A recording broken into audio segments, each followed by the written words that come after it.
Okay, so I want to be able to give some solid, practical examples of what to do in this pandemic, how to pivot. Maybe you have some stories that you want to share of examples of your own students, how they have pivoted. I have some too, but I want really this to be about you. So where would you like to begin? I can throw out some things that you can give ideas to, or would you like to start with a tale of your own? Let's start there, maybe. Yeah. I think one of the things that I helped students to think about is I help them first sort of understand where they're going, and sort of set the table and explain to them this is why we're doing this. It's not just to like give you activities to keep you busy, but it's actually to work on skills, develop interests, and to uncover or discover new passions. So we sort of talk about, where we're going, and then try to find the catch areas, and then move them in the direction. I help them think about ways that they can move in the direction. And I always tell students, you want to keep it as simple as possible.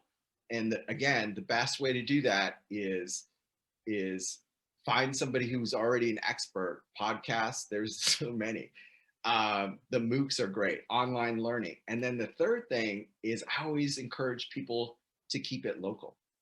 So I had one student who was really looking to do some volunteer work. And there's a lot of opportunities for tutoring. And people think tutoring can include a wide range of students. And I'll send you this link afterwards, Cynthia. There was a lot of students during the pandemic who created online tutoring opportunities for students in their local area. But one great idea was there was a student that I had who had been working with senior citizens at the local library, and he would have sort of like office hours, and he would help the senior citizens with technology, because they didn't understand, what is Instagram? How do I get to Instagram? How do I post? How do I like something? I'm having dexterity issues with, moving my finger around. So I'm going to, get the seniors a stylus, because they can, that moves you beyond the issue. So what he did during COVID, because we really struggled to find something like that, because the senior citizens they had significant needs. So he started to call local retirement homes, and he luckily lived in an area where there were probably 40. So he developed a partnership, and he had so many partnerships with retirement homes, he ended up having to manage a group of students from his high school. And so they created this organization where they all have office hours. They're responsible for 2 or 3 retirement homes, and let's say every Friday or every Monday. But that was just genius. And, and what was interesting was he realized he was also interested in business, and he realized that there was an opportunity, because as America gets older, that there's going to be, we have to focus our time and start to think about what are we going to do with all of these older people. So it's really interested him in sociology and business. And the other thing that's interesting, and I always tell people this, colleges are really interested when students are putting themselves in diverse situations where not everything is comfortable. So that could be joining an organization that promotes internationalism or globalism, or working with senior citizens, or had a student who wasn't queer, not part of the LGBT community, but his best friend came out, then his sister came out, and he wanted to become an ally. So he asked his mom, is there something that I can do for you? And so he started to develop, with the support of a transgender group at UCLA, social media that would help young people understand what it's like to transition and what are the medical issues that you need to think about. But by the end of that, over the space of 3 years, he became quite an ally. In fact, he probably knew more than his sister or his friend at this point about the larger community. And he could speak articulately about that. So think about what you like doing, what you want to do. Try to get an expert through podcasts, do some online learning. There's so many different ways to do that. And then keep it local and close. Okay, so I'm going to repeat. This is what I wrote down. Step one, figure out what you like doing and where you're going. What's the goal, right? But usually that's tied to what you like doing. Number two, keep it simple. Number three, keep it local. Mm-hmm. And I actually wrote down also be comfortable with being uncomfortable. Yeah. That's another little takeaway as well. So there. I also wanted to share one more story that I think will help people think about become comfortable with being uncomfortable. There was a student, there's a lot of young men out there and some young women that love esports. Like that's their community. They're up there in Twitch and they're, watching this and that. And one of the young men that I was supporting really began to notice this space was not diverse.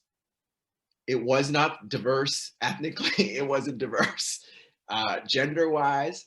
So he partnered with this sports organization to provide resources and training, and then a tournament in Las Vegas to make the space more diverse.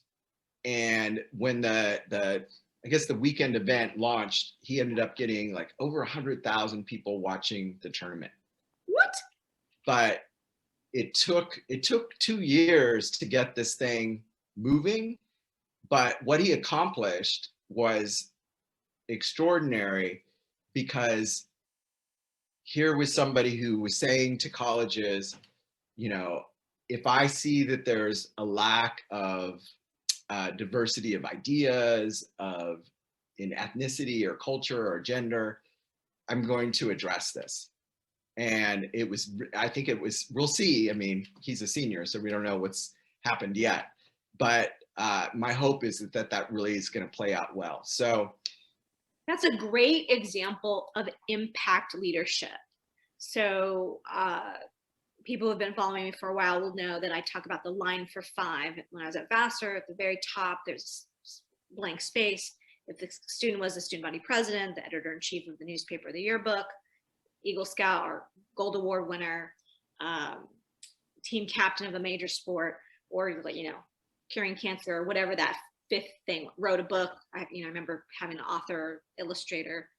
So that impact. And I always say, do you know why those, why we made space for that? And, they're regarded well by their peers and adults. They, you can't just get up and say, I'm going to be the editor-in-chief. You have to have put in your dues. You just talked about someone who took 2 years to create impact. So that's impact leadership. I mean, the examples I gave are the traditional ways that you can have impact, but not everybody can be student body president. So by and large, most teenagers need to be thinking strategically as a freshman or sophomore, what am I going to do to create my coolness factor and my impact leadership? So that's a really great example. Now, can you give an example of like literally like a first step or second step what did he have to do to, how does one get 100,000 people to an event? That doesn't happen overnight, right? So step 1 was like, what? The step 1 was really creating the partnership with that really diverse organization that was in South Central, and then building up leadership and committed leaders within that community so that there was a partnership. It wasn't just like this person came in and started giving stuff out and then they disappeared. It was over 2 years. He learned a lot from them because those are the people that he wanted to participate in his in the competition, in the event, and he had to build allies in that group. So the first thing was to make sure that the organization that he partnered with could tell that he was committed to them for the long term. And he has been. I mean, they already sort of knew that because he had been involved with them since he was, you know, in elementary school. But one other really good story is when I say keep it local, and this was actually a student at Marymount, but I remember, and it was, I'm not exactly sure how I missed this, but it wasn't until maybe the 6th month I was working with this particular student. But when we were doing the writing, it became apparent that they were the caretaker for a grandparent, and at night they were responsible for watching them. Wow. And they didn't really think that that was an activity. So I always go back to you, because you have a really wide body of students that are taking care of other people, that they don't necessarily think that's an activity. That is an activity. Let me say that 10 times. That is a major activity. And for this student and for that particular grandparent who would sometimes like run out the door when her parents were asleep, it was, you know, there was some sleepless nights because sometimes she'd get up often. So I think it's really important for individuals when they're trying to talk about what their lives are like. And this is really what the activity part is about, is make sure that you're really, when somebody asks you, what are you doing with your time? What are you doing after school? Make sure you're very, very complete in your description, because you may be doing something that you don't think is an activity, but in fact it is. I had a group of students that I was working with through Matchlighters. They were all at the same high school. They ended up, instead of creating a book club, they created a college club. So this year they helped one another apply to college. So one person was on the interviews, one person was on demonstrating interest. And I sort of led, you know, I throw the topics out there and divvy out the responsibilities. But at the end of the day, those 8 people were able to help one another, because I couldn't spend 30 hours with each of them, but I could definitely, over 8 weeks, help them make sure that they got the information and they shared it with one another in meaningful ways. So there's lots of different ways to create impact. Oh, I just love what you're saying here, because you know, at the end of the day, they're, you know, given your resources, what did you do? Mm-hmm. And really, what did you do with outside of class time and class work? What are you doing with your time?